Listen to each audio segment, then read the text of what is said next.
आज आपण संगणकाविषयी जाणून घेणार आहोत. संगणक म्हणजे कॉम्प्युटर. काय? कम्प्युटर नाही, कॉम्प्युटर. हा कुठलीही गोष्ट शिकायची म्हटलं की त्याच्याबद्दल जाणून घेणं खूप महत्त्वाचं असतं. म्हणूनच आपण आज संगणकाविषयी जाणून घेणार आहोत.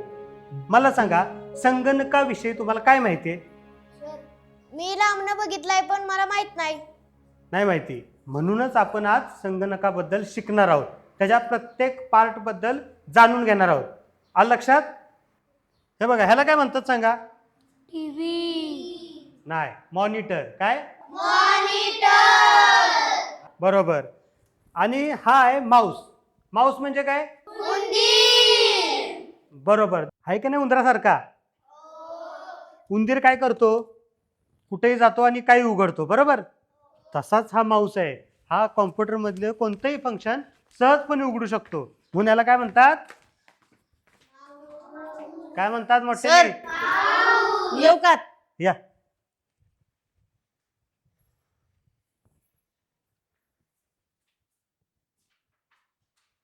तुम्हीच बाकीचे?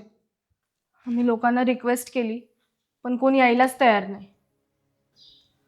बहुतेक त्या आपण नाही तर हिच्या बापानं सरपंचानं लोकांनी दम दिलाय वाटतं, इकडे जाऊ नका म्हणून. आता मुलांसोबत सर्वसामान्य लोकांना पण कम्प्युटरचं नॉलेज मिळावं म्हणून एवढा खटाटोप केला. पण लोकांना आहे ना त्याची काही किंमतच नाहीये. आता आप्पा असू दे नाही तर तुझा पप्पा, आता नाही लोक घाबरणार. आपण लोकांच्या मनातली भीती दूर करू.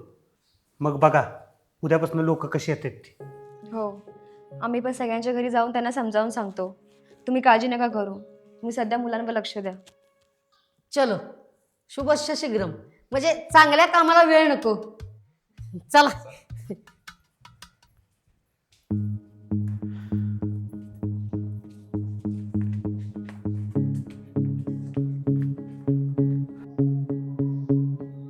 बघा लोक जमलेत आता. करा चालू. शंतनू साहेब, करा सुरुवात माहिती द्यायला. तुमच्या सगळ्यांसाठी आपण शाळेत संगणक प्रशिक्षण ठेवलं होतं, पण तुम्ही आज कोणच आलं नाही. तुमच्यावर कोणाचा दबाव आहे का? मला माहितीये तुम्ही कोणाच्या तरी दबावाला घाबरताय, पण एक आहे, घाबरायचं काहीही कारण नाही. कारण जे तुमच्यावर दबाव टाकताय त्यांनी आतापर्यंत किती समाजहिताची कामं केली आहेत. आणि केली आणि नाही केली आपल्याला काय फरक पडतो? पण दुसरी जी कामं करतायत त्याला विरोध का? हे कसलं राजकारण? कारण आपण लोकहिताची कामं केली ना की लोक आपल्या मागे येणार आणि त्यांचं राजकीय वजन कमी होणार. लोक मागं आलं म्हणजे काय, आपण काय निवडणूक लढवतोय? अरे हे आपल्याला माहित आहे, पण त्यासनी तसंच वाटतंय ना. त्यांना काय वाटायचं ते वाटू दे. आपण आपलं काम चालू ठेवायचं, मग किती पण विरोध होऊ दे. आणि त्यासाठीच आपण शाळेच्या प्रगतीबरोबर शेतकऱ्यांना मदतीसाठी एक योजना पण सुरू करतो.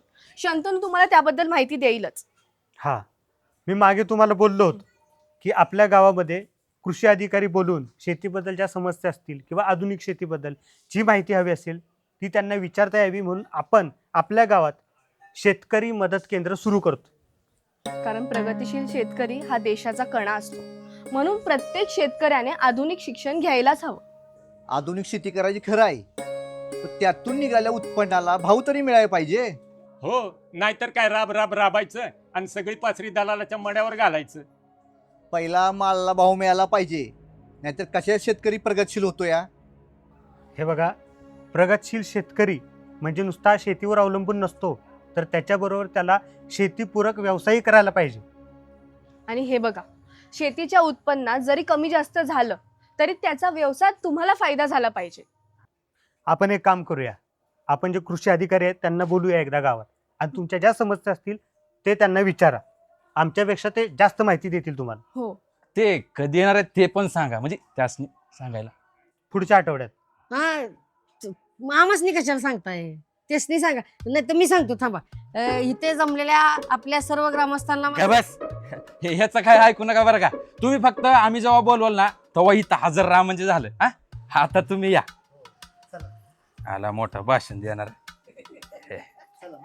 जावा जावा, सावकाश जावा. हॅलो, हां पोपटराव, ती घरकुलाची यादी आली का? आली का? हां बरं, मी सांगतो ती 5 नावं ॲड करा त्याच्यात. अहो सांगितलं ना, मी सांगतो ती नावं ॲड करा आधी. हां, 1 मिनिट.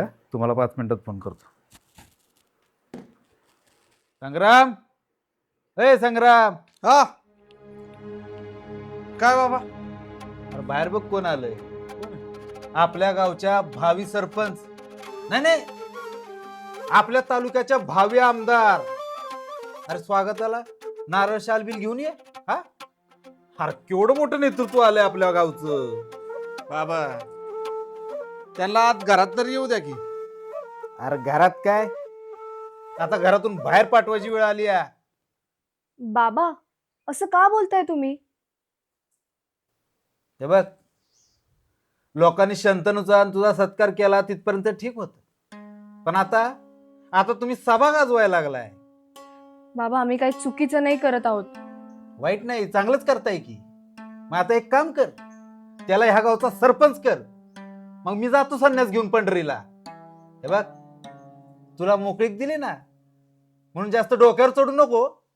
अहो बाबा पण मी हे बघ, त्याच्यामुळे माझ्या राजकीय कारकिर्दीला जर धक्का लागणार असेल ना, तर मला तुला बंधनात घालावं लागेल. परत त्याच्याबरोबर दिसली ना तर याद राख. संग्राम, हा हिला उद्या मुंबईला पाठवायची व्यवस्था करा. हो तुमच्या मामानं हिला एका नामांकित कंपनीत नोकरी बघितली आहे. बाद झालं समाजकार्य.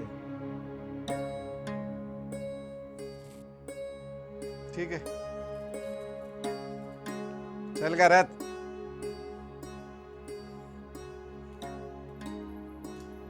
हॅलो पोपटराव, हे बघा, मगाशी तुम्हाला सांगितली ना 5 नावं, ती घरकुलात ऍड झाली पाहिजेत.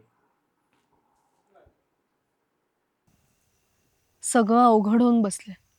काय करायचं आता बोल. पण एवढा टोकाचा निर्णय कशाला घेतला त्यांनी? आपलं काम मान्य नाहीये त्यांना. अगं पण आपण कुठं वाईट करत होतो कोणाचं?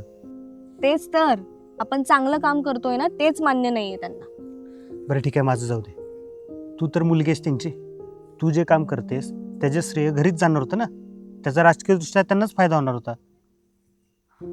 हे आपलं झालं, पण त्यांच्या दृष्टिकोनाने तू माझ्यासोबत काम करतोयस.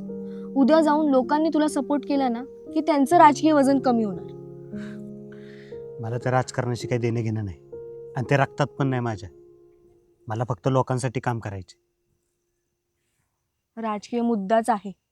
आपलं जवळ येणं त्यांना मान्य नाही. कालपर्यंत संशय होता, आता खात्री पटली.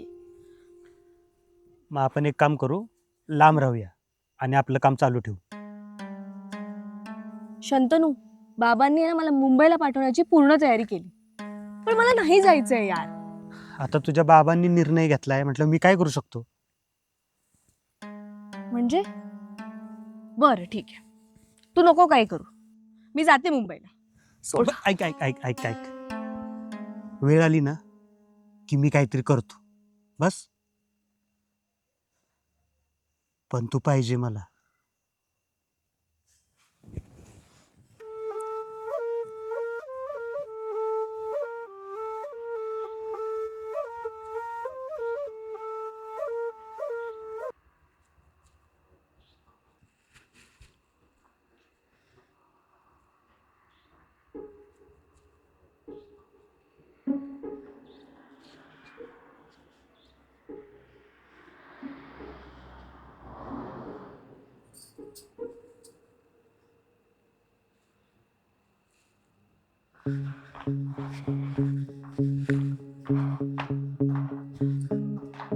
घाबरू नकोस. कुठे गेली होतीस? स्वातीकडे. खरं सांग. खरंच स्वातीकडे गेले होते. त्याला भेटायला गेली होतीस असं सांगितलंस तर मी का तुला खाणार आहे?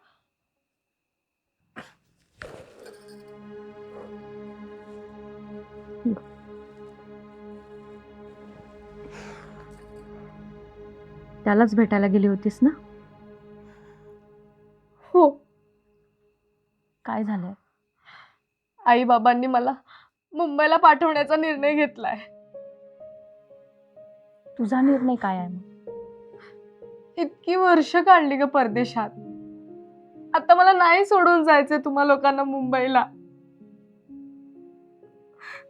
आम्हाला की त्याला?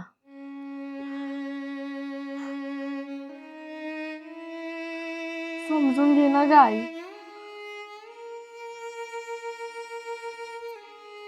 काळजी करू नकोस, मी खंबीर आहे तुझ्या पाठीशी. काढू काहीतरी मार्ग. पण आता जेव आणि झोप, तुझे बाबा यायची वेळ झाली आता. चल.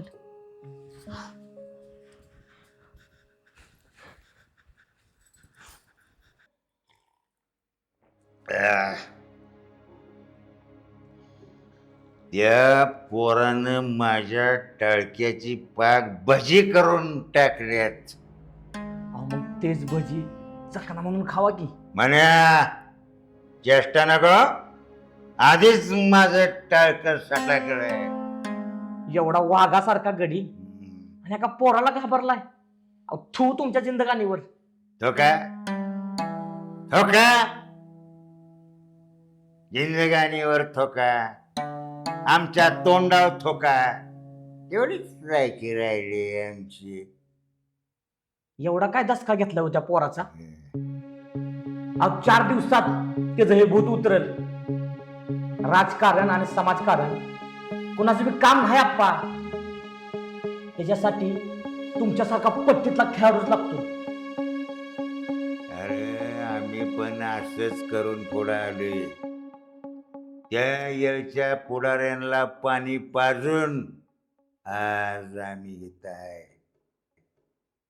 तुमचं फॅमिली बॅकग्राऊंड तसं होतं म्हणून तुम्ही राजकारणात जम बसवला. आणि ह्याचं काय हो या भिकाऱ्याचं? नाही, त्यानं शाळेसाठी चांगलं काम करून लोकांची मनं जिंकल्यात आणि आता शेतकऱ्यांचा कैवारी व्हायला बघतोय. एक ध्यानात ठेव, त्याचं वर्चस्व वाढलं तर तो सरपंचाला साथ देईल आणि सरपंच अजून मजबूत होईल आणि माझं पुन्हा सरपंच व्हायचं स्वप्नच राहील. सरपंच सरपंच आप्पा, त्या शंतूला रोखायचं असेल तर त्या सरपंचाला विश्वासात घेऊन त्याच्या विरोधात तयार केला पाहिजे. म्हणजे सरपंचावर हात मिळवणी करायची? अजिबात जमणार नाही. हात मिळवणे म्हणजे त्याच्याबरोबर आपल्याला सुविधिक नाही करायची. आपलं काम होण्याशी मतलब आहे आणि एकदा आपलं काम झालं की विषय मिटला. काय म्हणणं आहे तुझं? हो बघा, जशी तुम्हाला त्या शंतूची भीती आहे तशी त्याला बी असणार आहे. त्याला विश्वासात घ्यायचा की शंतनू जर राजकारणात आपल्याला तिसरा पर्याय उभा राहिला तर तुझं बी अवघड आहे, माझं बी अवघड आहे. आणि सगळ्यात महत्वाचं, शंतनूचं आणि त्याच्या पुरीची बॉम्ब आपण गावात उठवलीच की त्या जखमा परत बोट ठेवायचं. म्हणजे सरपंच हात धुवून शंतनूच्या माग लागल आणि एकदा का तुझ्या शंतनूच्या माग लागला की आपण डोंगणाला हात पुसून मोकळं व्हायचं. मन्या मन्या मन्या लगा तोच. काय पण गेम करा, पण ह्या पंचवार्षिकला सत्ता आपलीच पाहिजे. तुम्ही फक्त माझ्या हुकमानं चाला. कुठला पत्ता कसा पिसायचा आणि डाव कसा उलटवायचा हे या मन्याला चांगलंच कळतं. नाही पुढच्या पंचवार्षिकला आपली सत्ता एखादी आली तर यमन्या वाटावर मिशी ना ठेवणार आप्पा. भले शाबास. Yes.